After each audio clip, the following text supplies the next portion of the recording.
शहरों को इजाफी किराए की वजह से मुश्किलात का सामना है।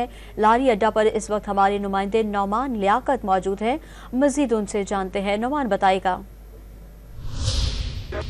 देखिए जी, मीठी ईद की खुशियों का मजा तो अपनों के संग होता है और ईद करीब आते ही परदेशियों की वापसी का सिलसिला शुरू हो चुका है। लेकिन जो एक अहम मसला है वो ये है कि ट्रांसपोर्टर्स की जानिब से जो इजाफी किराए हैं वो वसूल किए जा रहे हैं। अगर हम इस्लामाबाद के किराए की बात करें तो आप देख सकते हैं कि एक तरफ ये लगाया गया है कि मोटरवे का किराया 1650 है।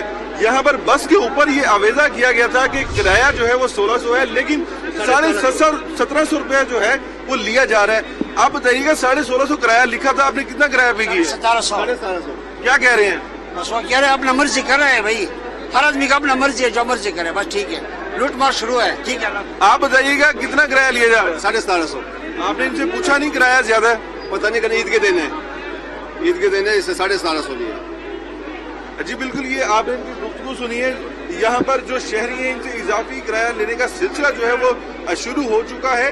किराए यहाँ पर बाकायदा तौर पर आवेजा किए गए थे, लेकिन वो किराए नामे जो है वो यहाँ से उतारे जा रहे हैं ताकि इजाफी किराया जो है वो वसूल किया जाए। इस हवाले से जो शहरी हैं इनकी जानिब से सेक्रेटरी ट्रांसपोर्ट से ये अपील की गई है कि वो इस पर नजरसानी करें और चेक एंड बैलेंस करें। ये इजाफी किराए का बोझ जो है वो ट्रांसपोर्टर्स की जानिब से भी इन पर डाला जा रहा है। जी।